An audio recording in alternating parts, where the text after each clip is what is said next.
Votre attention s'il vous plaît. Cet élément est en lingala et en français. Contactez-nous pour savoir s'il est aussi disponible en la langue de votre préférence. Veuillez aussi noter qu'il est en audio uniquement, dépourvu de ce fait d'image originaire. Christ Equality Foundation. Œuvre évangélique internationale. À travers ce site, christequality.com et évangile-éternel.com vous propose de suivre aujourd'hui le docteur Blaise Condé, ministre de l'Évangile éternel. Dans la rubrique Pasteur et thème. Vous pouvez retrouver tous les enseignements de l'homme de Dieu, ainsi que ses Bibles mot à mot sur christequality.com ou sur évangile-éternel.com/blaisecondé.html. Les enseignements sont disponibles en texte, en audio, en vidéo et en plusieurs langues. Surtout ne quittez point avant d'avoir souscrit à l'une de nos chaînes YouTube correspondant à votre préférence linguistique. Souscrivez s'il vous plaît.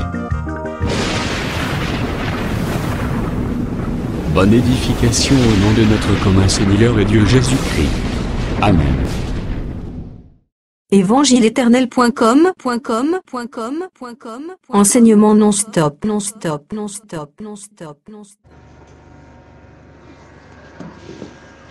Ok, nous vous saluons au nom de Jésus.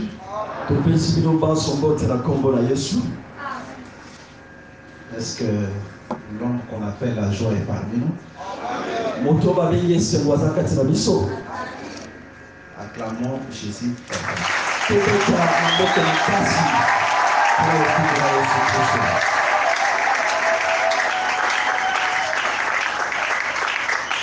Sans plus tarder, nous allons faire la lecture.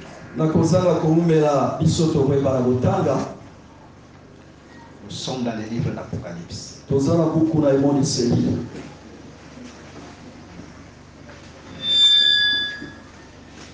Et là, nous allons prendre Apocalypse chapitre 5. Nous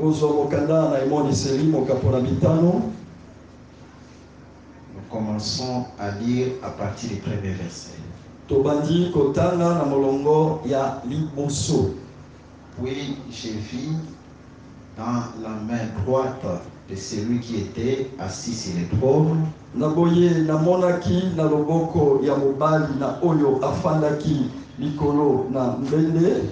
un livre écrit en dedans et en dehors, scellé de 7 sceaux. Et j'ai vu un ange puissant qui criait d'une voix forte, qui est digne d'ouvrir les livres et d'en rompre les sceaux. Et personne dans le ciel, ni sur la terre, ni sous la terre, ne peut ouvrir les livres ni les regarder. Et j'ai pleuré beaucoup de ce que personne ne fut trouvé digne d'ouvrir les livres ni de les regarder.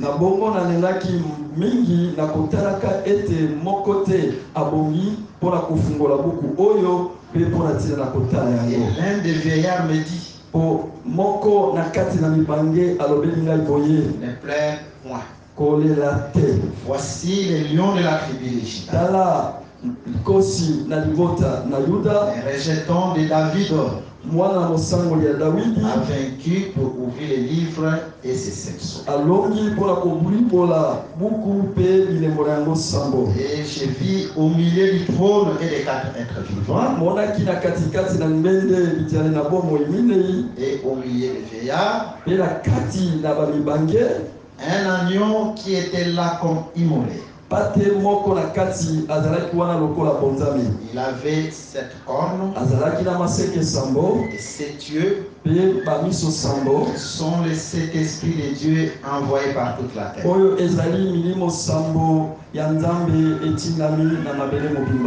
pouvons nous asseoir et puis nous allons lire notre écriture. Nous sommes dans le livre de Matthieu, chapitre 24. Nous commençons au premier verset.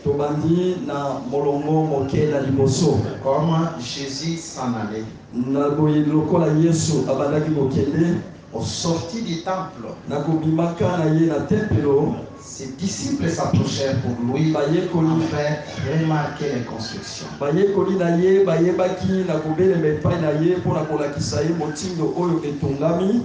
Ok, que Jésus bénisse la lecture de sa parole.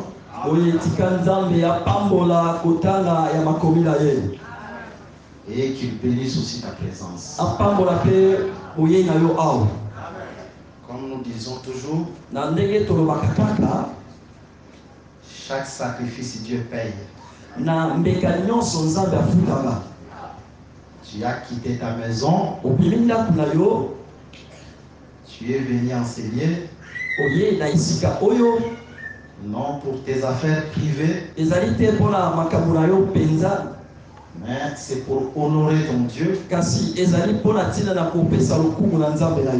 Faites que ce Dieu-là puisse aussi t'honorer. Est-ce que tu crois comme moi?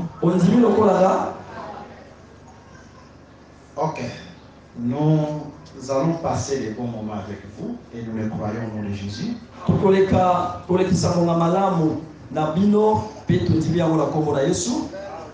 Le programme qui nous a été donné par le collège des ministres,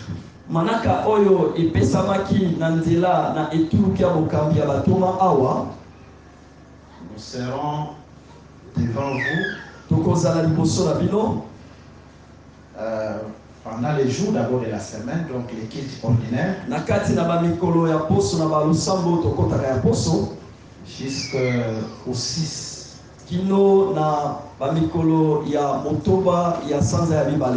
Et la semaine qui va du 6 du mois prochain jusqu'au 13, nous aurons une grande action ici.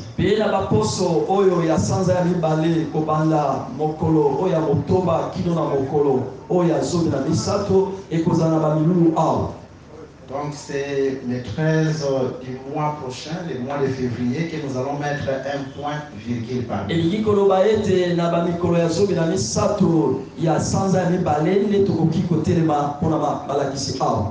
Notre prière est que nous soyons une bénédiction pour le peuple pendant tout le temps que nous serons devant.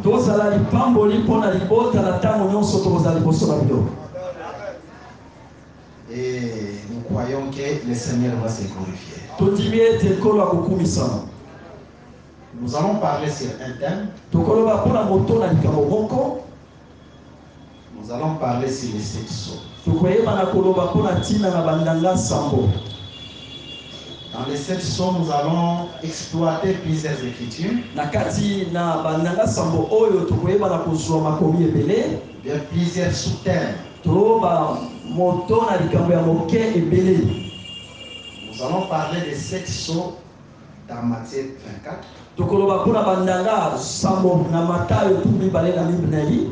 Parce que la manière dont nous allons évoluer, sans vous transmettre nos propres pensées, parce que chaque écriture doit être interprétée par Dieu. Vous allez comprendre que Matthieu chapitre 24 nous parle de tous les sceaux.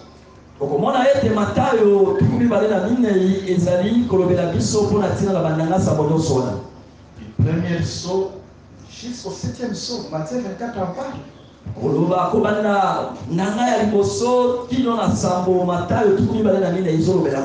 Dès la première écriture de Matthieu chapitre 24, quand la Bible nous dit au sortir du temple, par rapport à l'ouverture des sceaux, qu'est-ce que cela veut dire?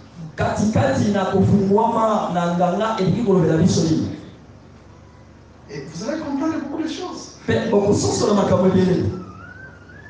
Et en ensuite, quand il sort du temple, il prend ses disciples et il monte sur la montagne des Oliviers.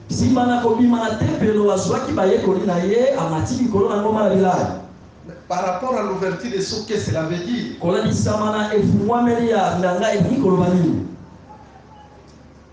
Et ensuite, il commence à répondre aux questions. Par rapport à l'ouverture des sceaux, qu'est-ce que cela veut dire? Voilà, nous allons les voir selon que le Seigneur va nous conduire. Et puis ensuite, nous allons prendre les sceaux qui sont au nombre de 7. Nous allons les placer aussi dans les 7 jours.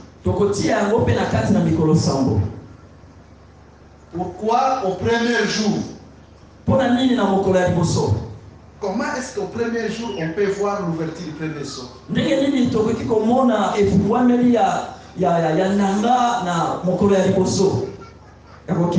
Au deuxième jour, comment est-ce qu'on peut voir l'ouverture du deuxième sceau?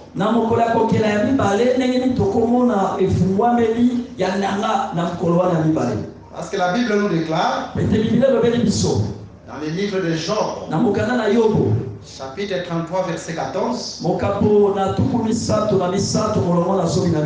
que Dieu parle tantôt d'une manière, tantôt d'une autre.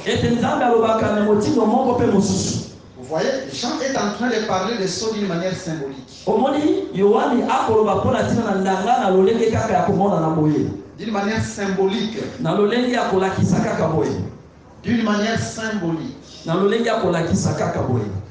Il y a des éléments. Okay. D'une manière symbolique. Mais Matthieu 24 en parle. D'une autre manière, c'est toujours la même chose. Parce que Dieu parle tantôt d'une manière, tantôt d'une autre. Les 7 jours aussi en parlent. D'une autre manière. C'est ce que nous allons comprendre. Et en plus, nous allons expliquer les sceaux dans les temps prophétiques. Chaque sceau dans son accomplissement prophétique.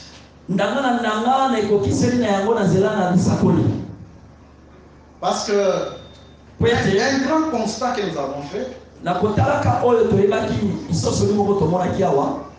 Les sceaux ont été prêchés et continuent d'être prêchés dans nos assemblées.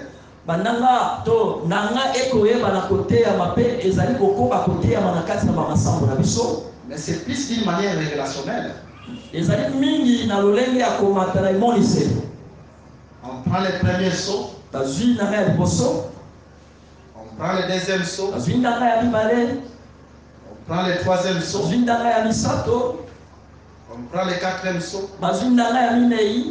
On englobe le tout dans un même temps. Ça, c'est la révélation. Et ensuite, après, on va vous dire que l'enlèvement aura lieu dans tel sceau. Et après l'enlèvement, c'est tel sceau qui arrive. Ce n'est pas mal, c'est bien. Mais si nous croyons que l'enlèvement aura lieu dans tel nombre de sceaux,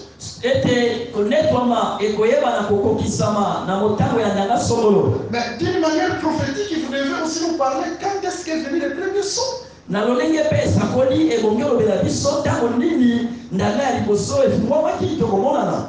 Et placer cela dans le temps prophétique. Quand est-ce qu'est venu le deuxième sceau? Quand est-ce qu'est venu le troisième sceau? Et placer toutes ces choses-là dans le temps prophétique. Nous répondons à tous ceux qui nous posent des questions. Que des choses que nous enseignons, Branham n'a pas parlé de ça. Parce que nous ne croyons pas aux âges de l'Église. biso toyebaka na kondima te na babilekeloto na batako ya eglise. Mais nous croyons que dans la Bible, biso tokondimelaka na Biblia, il y a des écritures qui ont une portée prophétique ezali na bamakomi oyo ezali na etaliseli ya lisakoli et qui doivent être accomplies dans un temps prophétique. oyo ekoki ekokisama na ntango mpe ya lisakoli. Voilà pourquoi nous disons tala ntina tokoloba tous les temps que nous allons passer ensemble, ntango nyonso tokoleka elongo, comme Jésus-Christ lui-même, lokola Yesu Kristo ye moko, qui va ouvrir les seaux parmi vous. ye akofungola ndanga kati na biso. Et c'est Jésus aussi ouvrait tous des moments difficiles. Ce qu'on a des temps difficiles, des problèmes, au Kangama, Tikete Kola Fumura Makamuna. Est-ce que vous croyez comme moi? Il faut savoir que quand Dieu envoie un enseignement, Dieu nous identifie aussi à cet enseignement.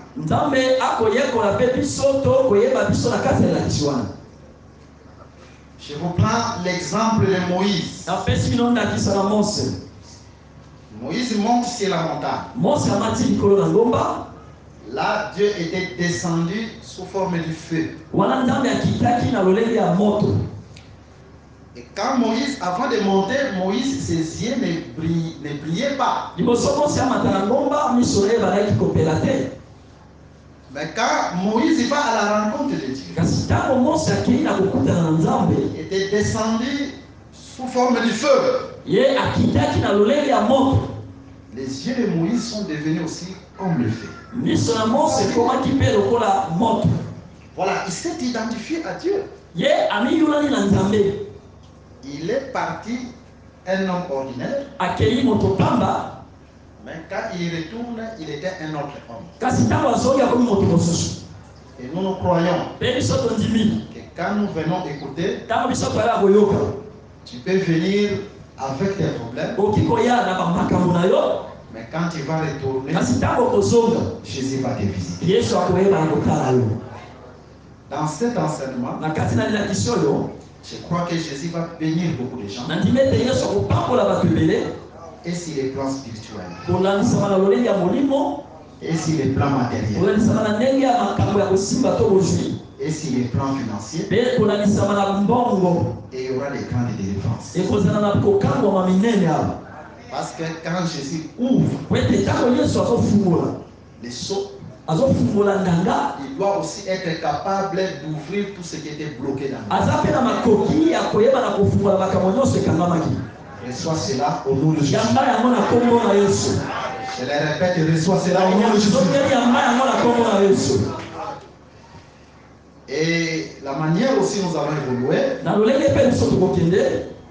nous allons faire voir que, parce que si vous allez liser dans les temps de cette église d'Apocalypse, Dieu est en train de préserver son église ou ces 7 églises seulement à 3 différentes doctrines.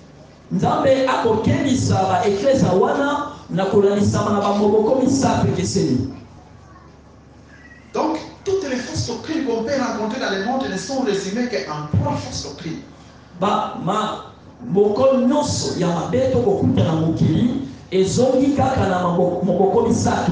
Là, on parle de la doctrine des Nicolaïtes. On nous parle de la doctrine de Jézabel. On nous parle de la doctrine de Balaam. Et vous allez comprendre que ces 3 différentes doctrines nous parlent aussi des 3 premiers sceaux. C'est à partir de là que vous saurez l'église sera enlevée dans quel sceau.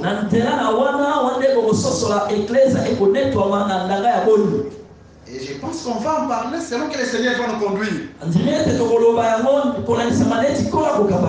Et pourquoi seulement Balaam est venu avant que Israël n'entre à la terre promise? Vous allez comprendre toutes ces choses-là par rapport aux 3 premières choses. Voilà ce dont nous allons parler.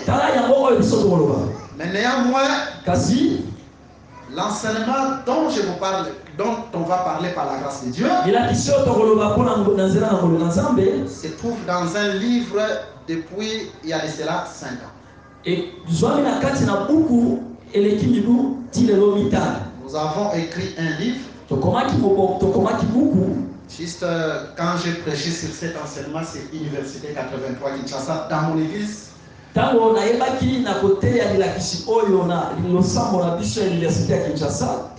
quoi, pendant que j'ai prêché, j'écrivais les livres. Et quand j'ai fini, et le livre est sorti, c'est un livre qui est partout dans le monde entier. Les frères qui sont en Europe, en Asie, aux États-Unis, en Amérique, ont ces livres. Donc ceux qui auront aussi besoin de ces livres, nous les donnons gratuitement sur WhatsApp. Et avant même ces livres, depuis 2008, il y a beaucoup de livres aussi qu'on a écrits. Et qui sont aussi partout dans le monde. Et ceux qui auront besoin de ces livres, nous les distribuerons gratuitement sans argent. Mais pendant que nous sommes devant vous, on est en train de nous suivre partout. Parce que l'enseignement est enregistré. Juste est enregistré. Et juste après ce culte, cet enseignement va entrer dans notre site internet. Un site qui est suivi partout dans le monde entier. Si vous voulez entrer dans le site là, vous composez seulement www.évangile-éternel.com. Et maintenant, quand vous entrez dans le site là, vous composez seulement mon nom. Blaise Condé. Blaise Condé. Condé c'est avec KH. Condé c'est avec KH. Et là, directement, vous allez voir tous nos enseignements là-bas. Dans ce site internet. Il y a des frères qui m'ont proposé. Est-ce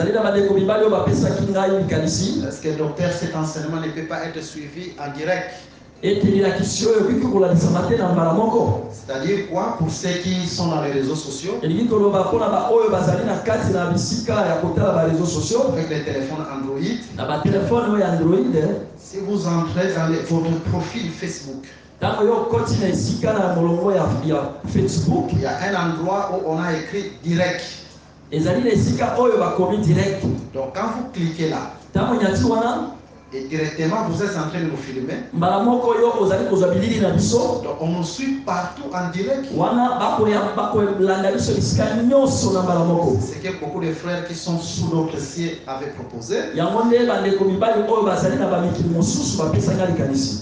Mais néanmoins, nous sommes en train d'enregistrer. Et nous croyons que cet audio va arriver à tout le monde. Juste pour la gloire de notre Seigneur. Nous disons que Jésus vous bénisse. Nous répétons que Jésus vous bénisse.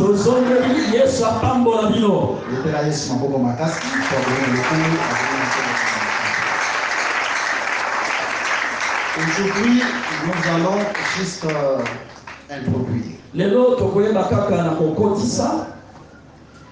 Il faut savoir que dans la Bible, il y a 3 temps prophétiques. Si Dieu nous fait grâce, le vendredi, il faut qu'on entre déjà dans le vif de notre enseignement.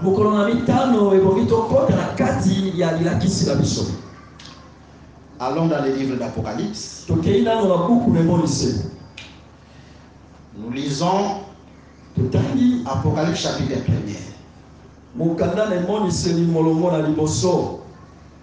1. Et nous commençons à lire à partir du 8e verset.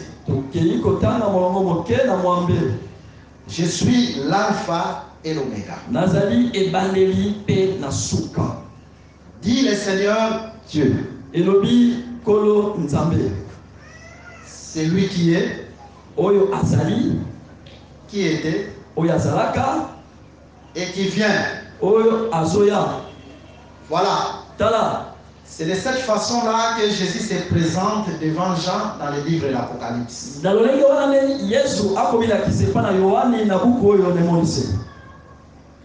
Il se subdivise en 3 temps prophétiques. Suivez-nous attentivement. Comme étant celui qui est, c'est le temps présent. Et comme étant celui qui était, c'est le temps passé. Et comme étant celui qui vient, c'est le futur. Donc c'est ça les 3 temps prophétiques dont on distingue dans la Bible. Et quand Jésus vient sous forme de 3 temps prophétiques, on l'appelle Alpha et Oméga. C'est ce que nous venons de lire. Donc Jésus est Alpha comme étant celui qui était. Ça c'est le premier temps prophétique. Mais il est aussi celui qui est. C'est le deuxième temps prophétique. Mais il est celui qui vient. C'est le troisième temps prophétique. Étant celui qui vient, il vient de clôturer, il vient comme Oméga. Donc c'est ça dans les 3 temps prophétiques.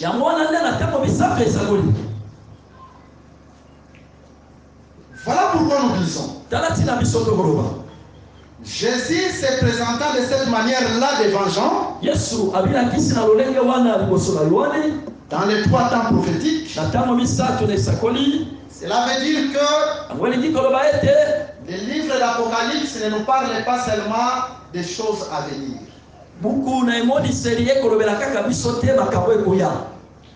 Comme d'autres doctrines l'enseignent. Et le livre de l'Apocalypse nous parle seulement des choses qui doivent venir. Ça c'est une fausse doctrine. Parce que dans l'Apocalypse, Jésus se présente dans tous les 3 temps prophétiques. C'est pour dire que dans le livre de l'Apocalypse, Jésus nous parle des choses passées. Comme Jésus comme étant celui qui était. Jésus nous parle aussi des choses présentes. Étant comme étant celui qui est. Mais Jésus nous parle aussi des choses futures. Comme étant celui qui vient. C'est ça le livre de l'Apocalypse. Donc, les théologiens, ils sont comme les Philistins. Qui sont venus et ils ont mis la poussière dans les puits de la postérité d'Abraham.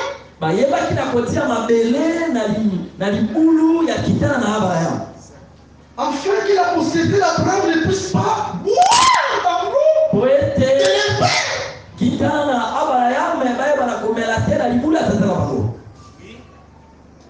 C'est ce que les Philistins ont fait. C'est ce que les Philistins ont fait. Les théologiens, ils sont venus, ils ont embrouillé l'enseignement des apôtres. Et ils vont vous dire que les livres de l'Apocalypse sont des choses à venir. Ils ont mis la poussière afin que nous ne puissions pas avoir le temps d'aller boire. Dans les fondements que les apôtres ont posés. Mais Isaac devait aller chercher. Où sont les puits? Il n'était pas parti dans n'importe quel puits. C'est dans son puits. Il ne faut pas aller boire n'importe où. Parce que les fondements des apôtres restent tels.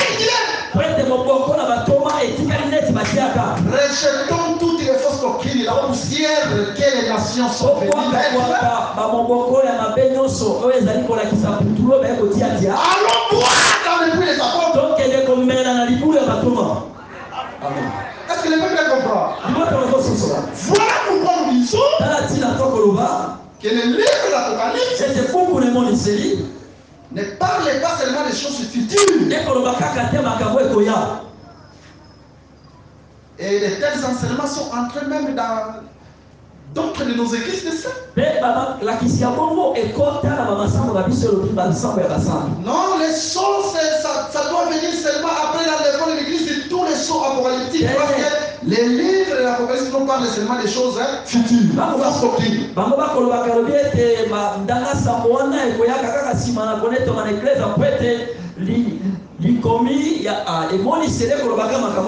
Cette doctrine existe.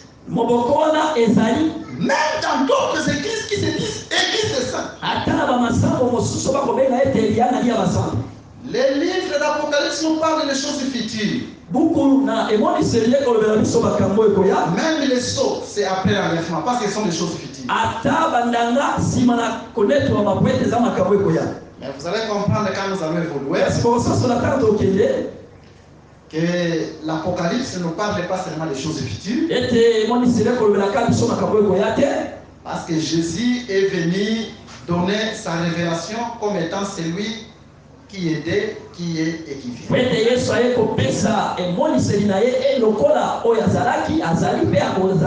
L'alpha et l'oméga.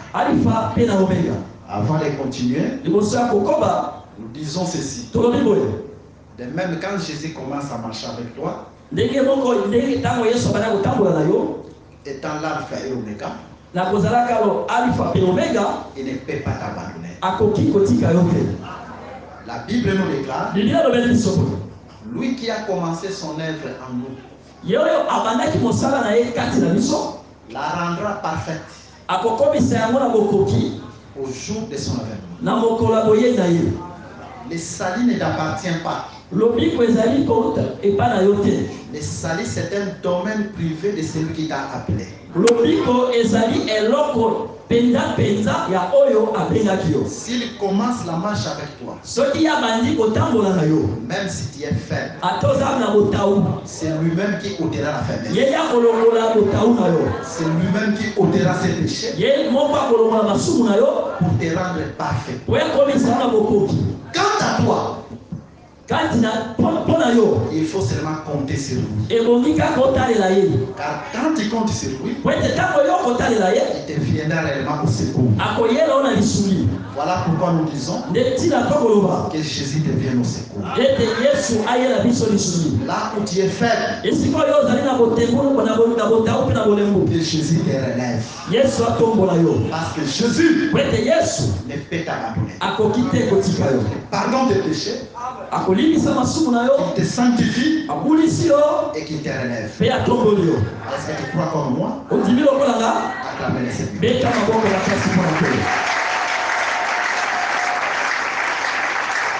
Écoutez-nous attentivement. Parce que vous allez comprendre beaucoup de choses par la grâce de Dieu. Je peux vous donner un exemple. Je suis dans le livre d'Apocalypse chapitre 4. Pour vous dire que l'Apocalypse nous parle aussi des choses passées. Je prends Apocalypse chapitre 4. Et là, je commence à partir du verset Premier. Après cela, j'ai regardé.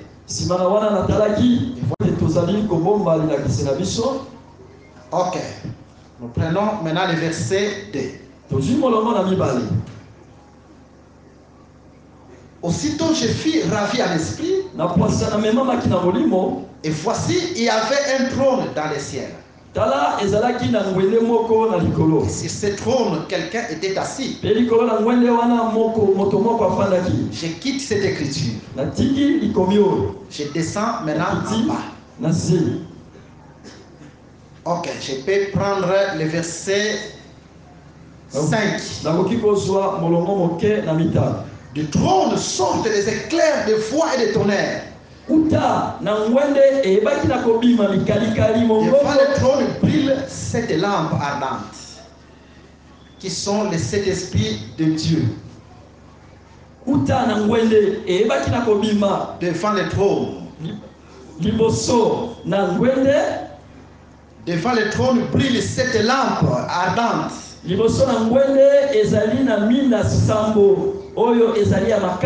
Qui sont les 7 esprits de Dieu. Prends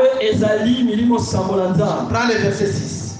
Il y a encore devant le trône comme une mer de verre, semblable à du cristal.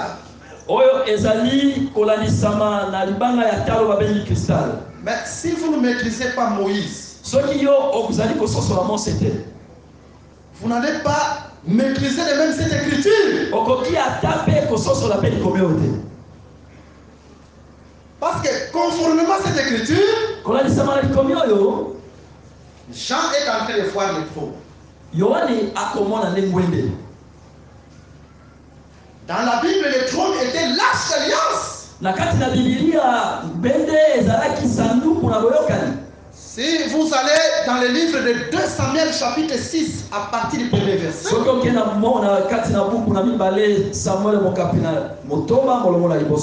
vous allez comprendre que l'arche était le trône de Dieu.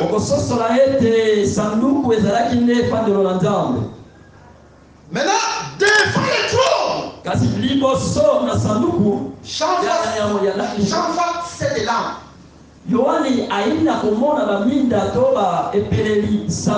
Le trône qui était l'arche d'alliance était dans les lieux très saints.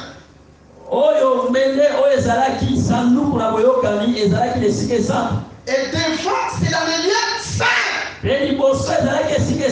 C'est là où il y avait les 7 lampes comme étant les chandeliers.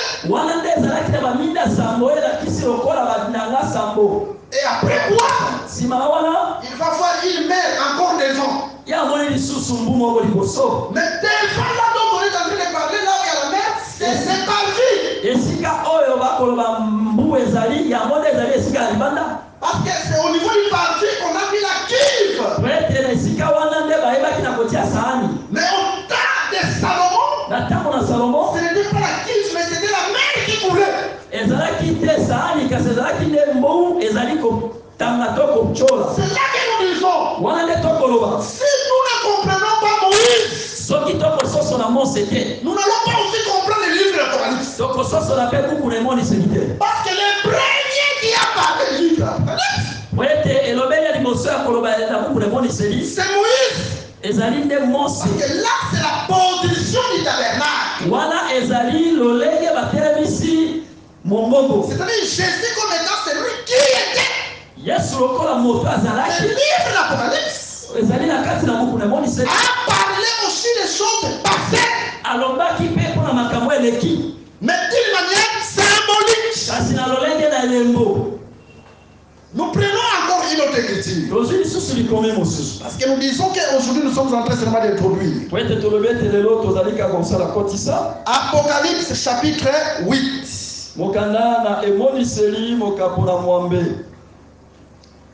À partir du premier verset.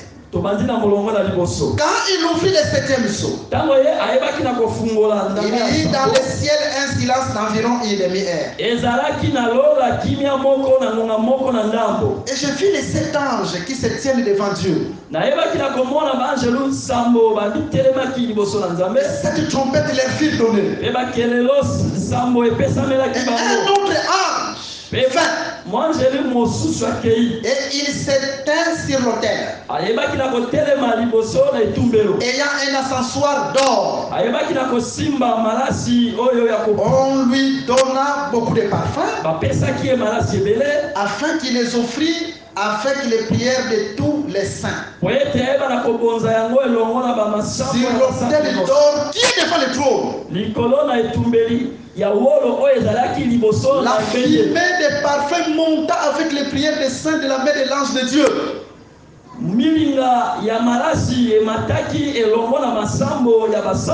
Et l'ange prit l'ascensoir, les remplit du feu de l'autel, et les jeta sur la terre. Mais cette écriture, c'est le livre de Lévitique chapitre 16. Parce que dans Lévitique chapitre 16, ce n'est pas n'importe qui devait offrir les parfums.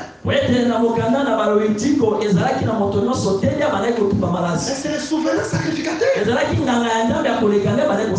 Entre dans le tabernacle et qu'il va brûler les parfums. Voilà pourquoi nous croyons que l'ange dont on parle ici, ce n'est pas l'ange Gabriel ou un autre ange. Mais ici c'est Jésus-Christ lui-même sous forme de l'ange.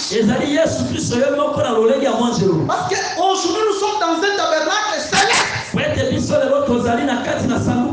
Et Jésus vient aussi comme un être céleste, comme un ange.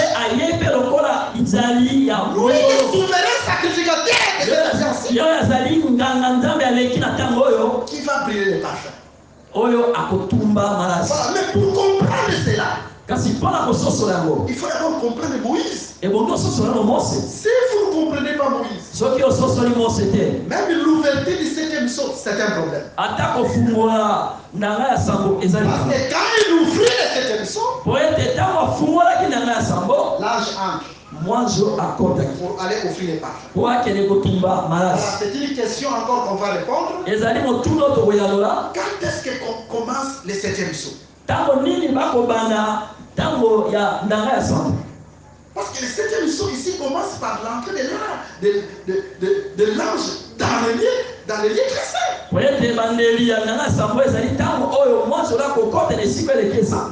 Et quand il finit, il prend les brasiers, il jette sur la terre le feu. Voilà pourquoi nous disons, comme les 7 jours, tous les 7 jours, quand nous allons expliquer cela, vous allez comprendre. Le 7e jour englobe les 6 premiers jours.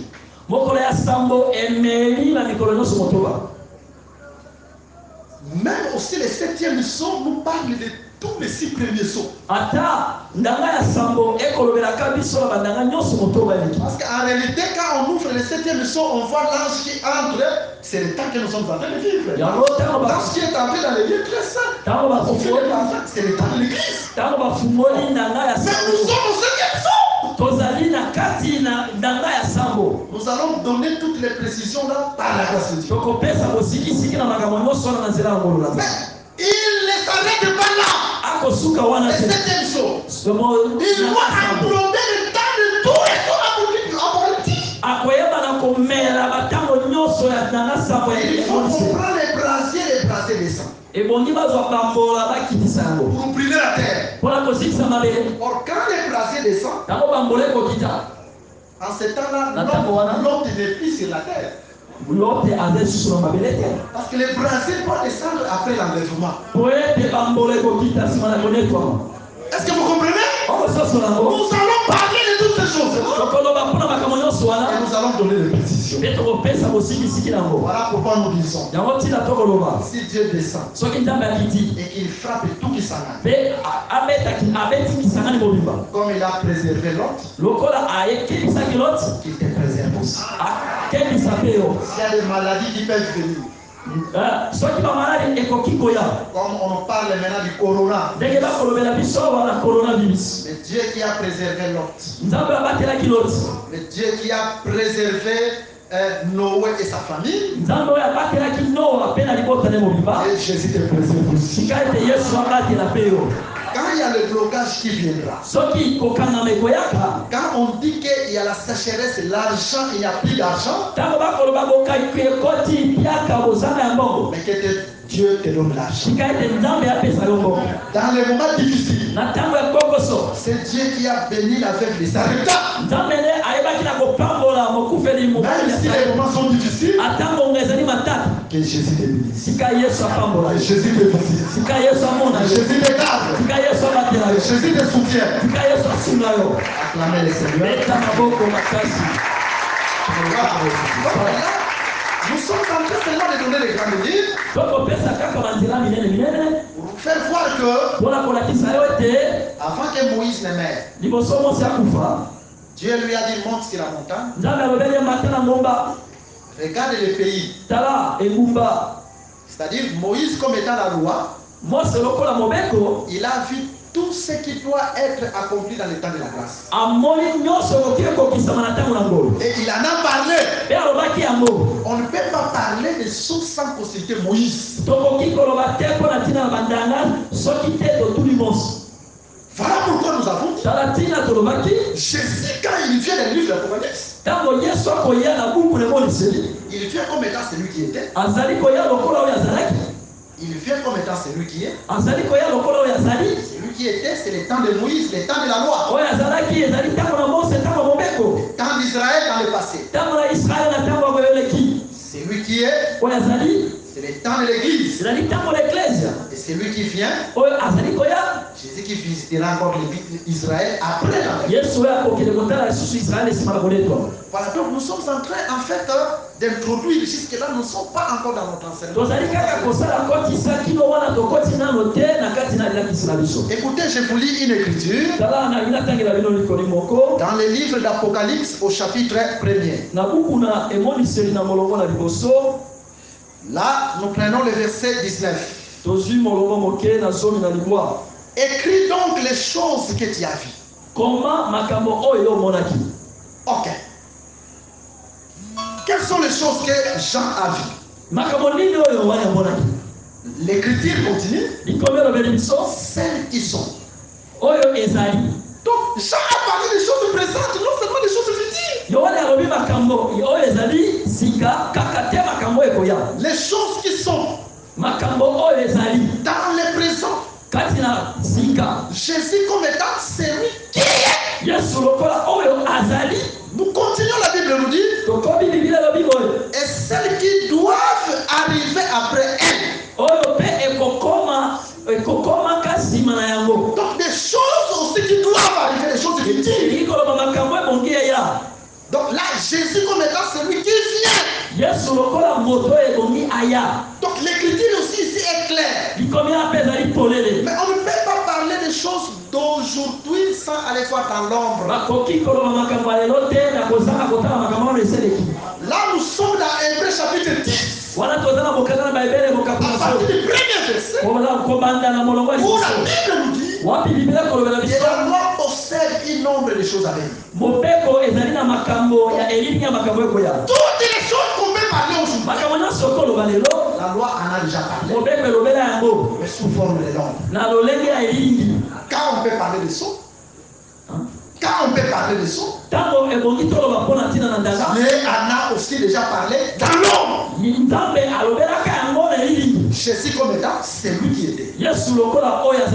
Et quand Jean vient, la prophétisation aussi c'est des choses qui sont de notre état. Et des choses aussi qui doivent arriver. Voilà pourquoi nous disons que quand Dieu dit une chose, cette chose s'accomplit certainement. Parce que la Bible nous déclare, il n'est pas un homme pour mentir, ni un fils de l'homme pour se repentir. Mais il veille de tout ce qui sort de sa bouche pour pouvoir l'accomplir. Nous disons que toutes les promesses de Dieu cachées dans sa parole s'accomplissent dans ta vie. Parce que Jésus ne ment pas. Quand il dit une chose, cela s'accomplit certain. Même dans le sceau, chaque sceau a un temps d'accomplissement. Tout ce que Jésus dit, cela s'accomplit. Tout ce que Jésus aussi a dit dans ta vie, conformément à sa parole, cela doit s'accomplir.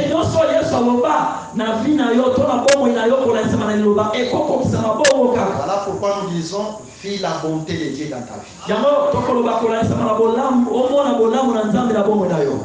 Tu crois comme moi? Acclamez un peu Jésus. Ok, mais écoutez, nous avons encore un peu de temps. Nous avons dit ceci.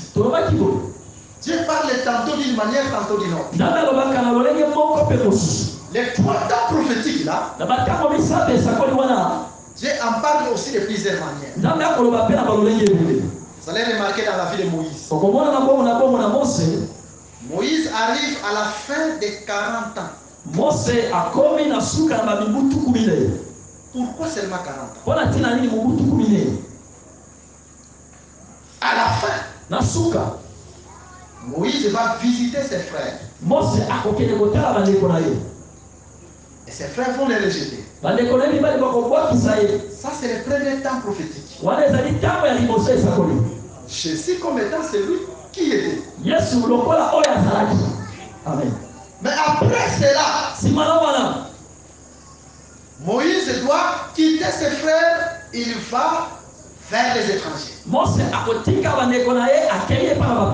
Et là, il doit encore faire 40 ans. Pourquoi seulement 40 ans? Là, c'est un autre temps prophétique. Jésus-Christ est comme étant celui qui est. Jésus comme étant celui qui est, il est avec une femme étrangère. C'est le temps de l'église.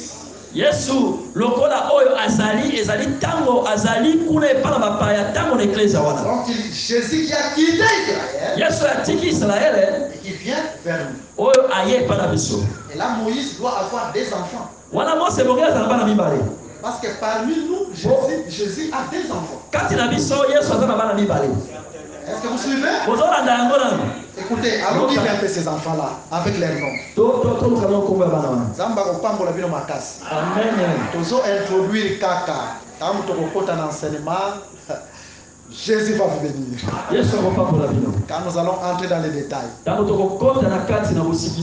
Ok, maintenant nous allons dans les livres d'Exode. Exode chapitre 18. Dans Exode chapitre 18, nous allons prendre juste seulement quelques écrits. Nous commençons au verset 2. Jéthro, beau-père de Moïse, prit Séphora, femme de Moïse, qui avait été renvoyée. C'est ici que nous comprenons que quand Moïse est descendu en Égypte pour aller délivrer ses frères, Moïse a renvoyé sa femme dans la maison de son père. Moïse n'est pas parti avec sa femme. Sa femme a essayé de suivre Moïse. Mais ensuite Moïse l'a dit, retourne dans la maison de ton père. Maintenant quand Israël sort de l'Égypte, oh Jésus,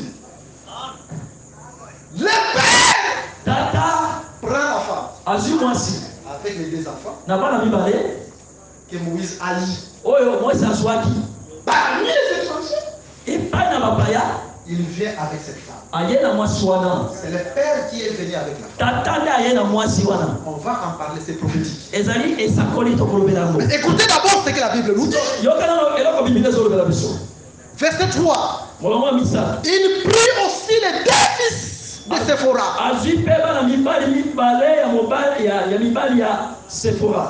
L'un se nommait Gershon. C'est le premier fils de Moïse. Car Moïse avait dit, quelle est la signification de son nom? J'habite un pays étranger. Suivez attentivement. L'autre s'est nommé Eliezer. Car il avait dit, le Dieu de mon père m'a secouru. Il m'a délivré de l'épée de Pharaon. Très important. Donc quand Moïse quitte ses frères, il va à l'étranger, à Madian. Il prit une femme étrangère.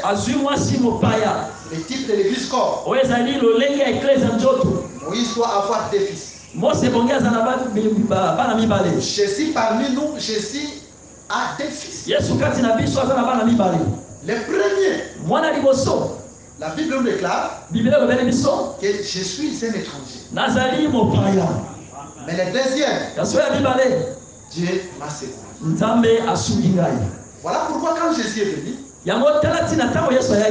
il va dire à ses disciples, cherchez premièrement. C'est le premier fils. Le premier fils. Il faut d'abord que tu cherches les royaumes, tu deviennes étranger par rapport aux choses du monde.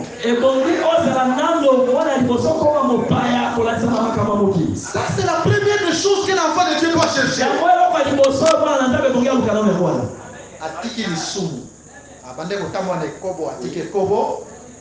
Donc il laisse l'impudicité, il abandonne l'adultère, il abandonne l'escroquerie. Oui. Il devient étranger par rapport aux choses de Dieu. Il s'affectionne maintenant aux choses célestes.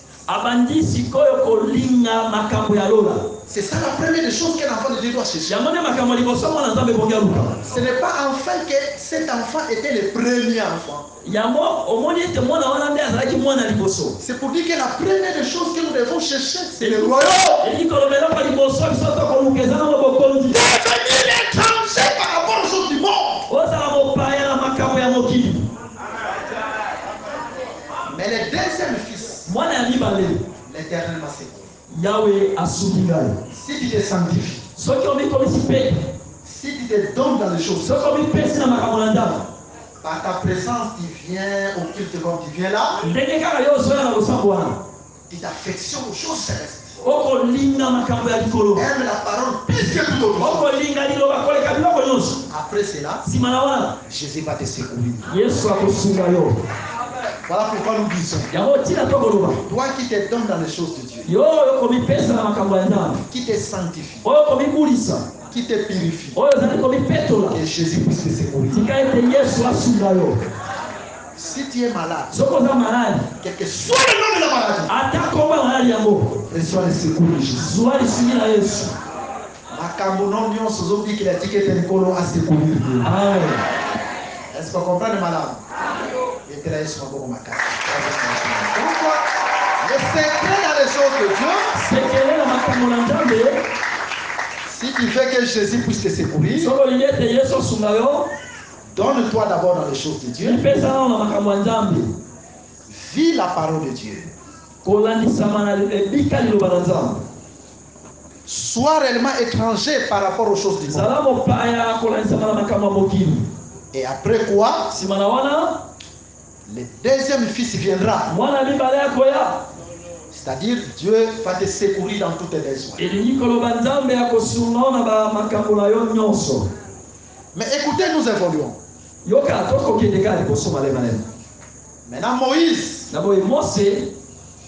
il arrive à l'âge de 80 ans.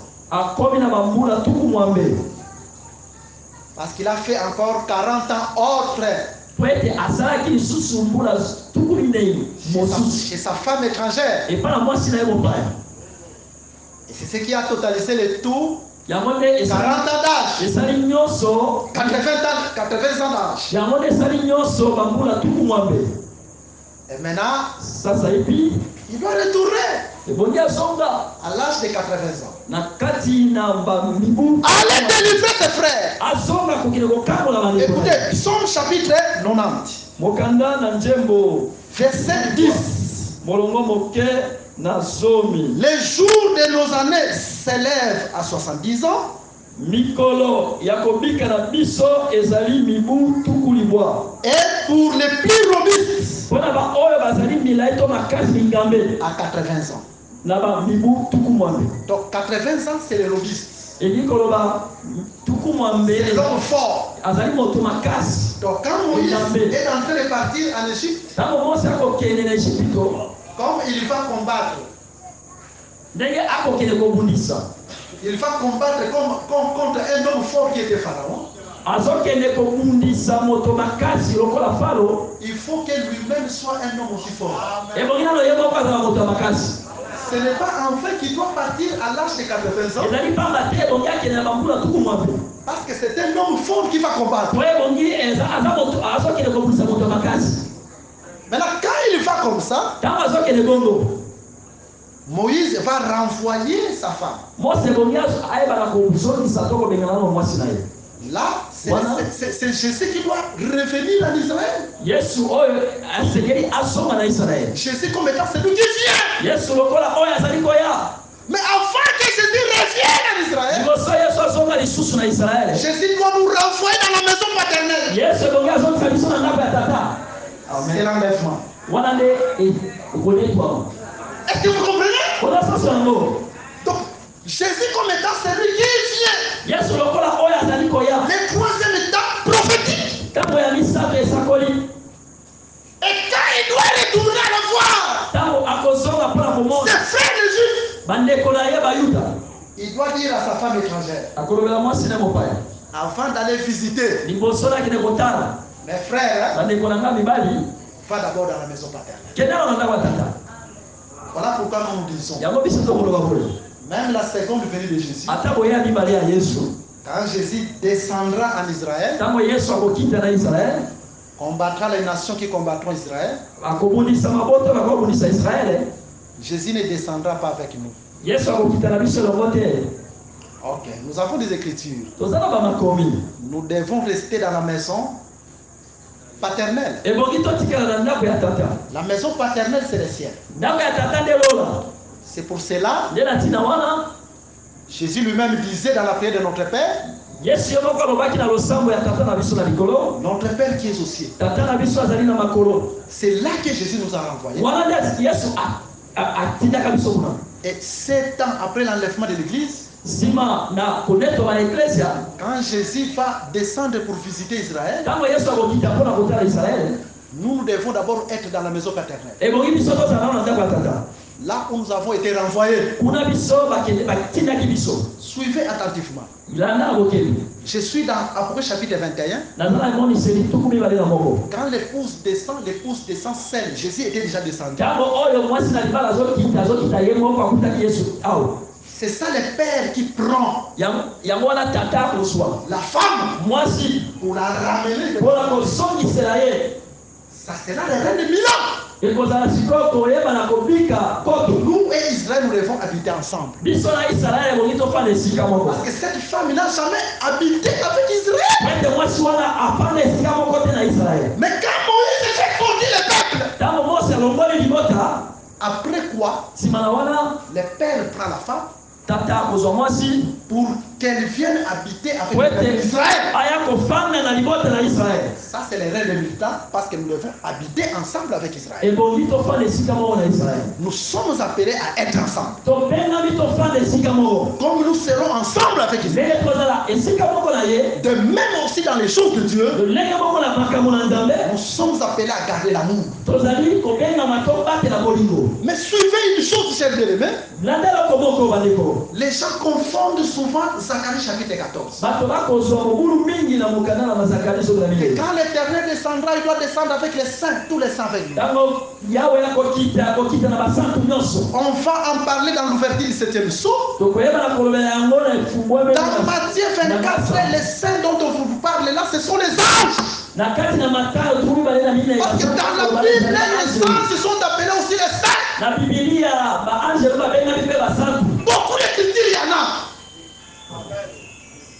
Et quand Jésus va descendre, il descend avec les anges après chapitre 19. Après chapitre 19, pour combattre. Mais nous sommes dans la maison paternelle.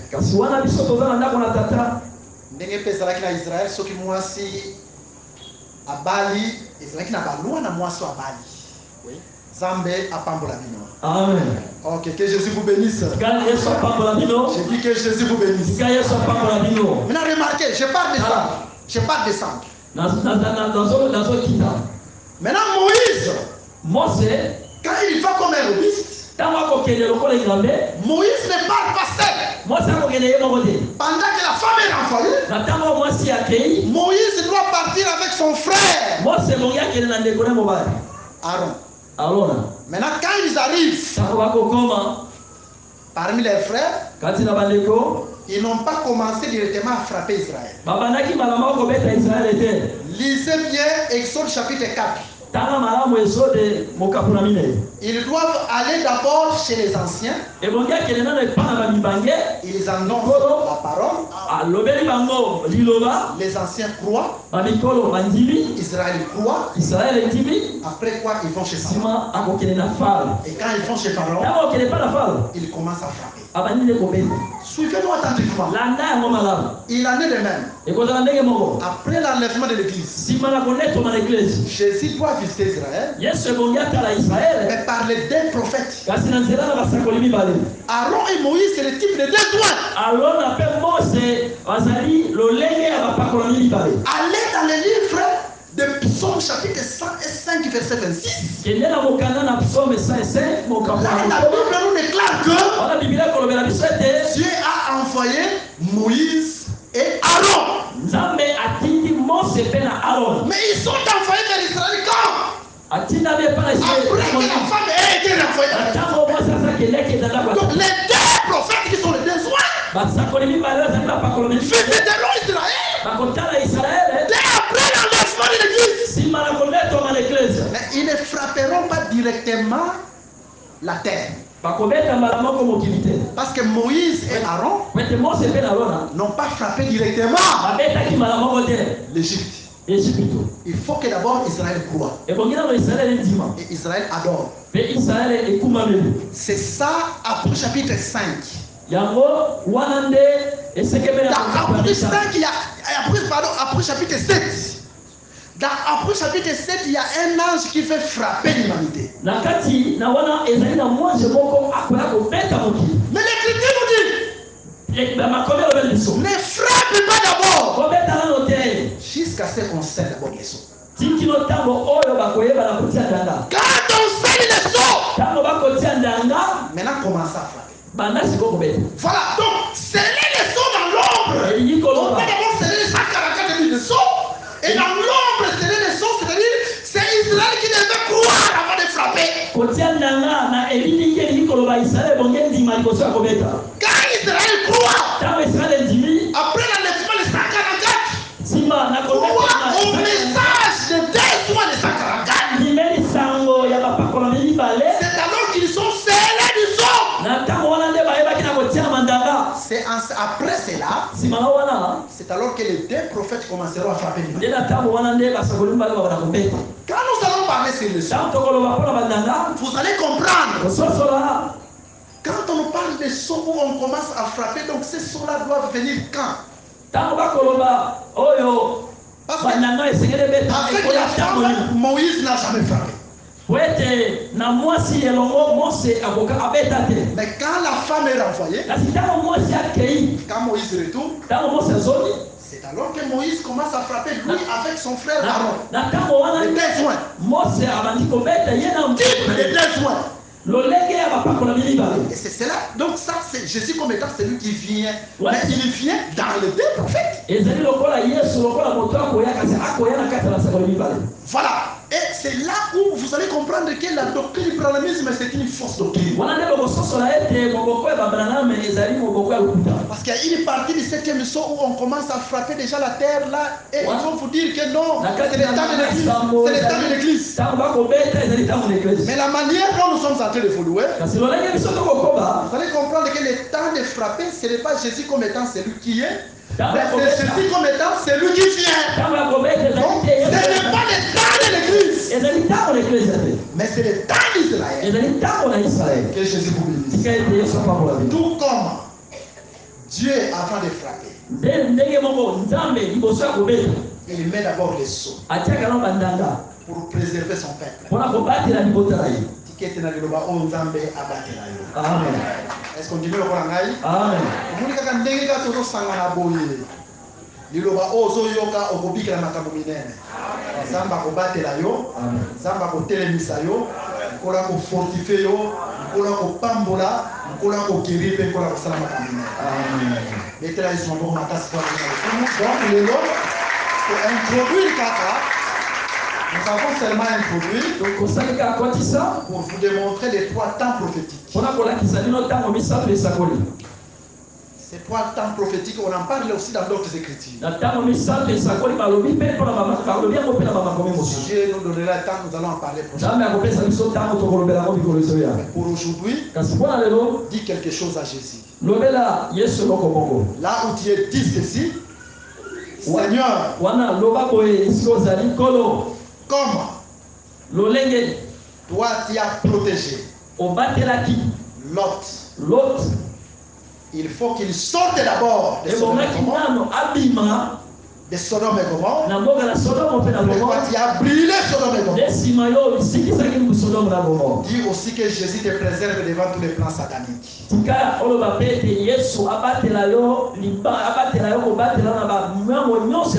même Jésus qui a dit dans cet enseignement, comme lui, il est capable d'ouvrir les sceaux que personne n'a ouverts. De même par l'enseignement que tu fais d'écouter. Que Jésus ouvre tous tes moments difficiles.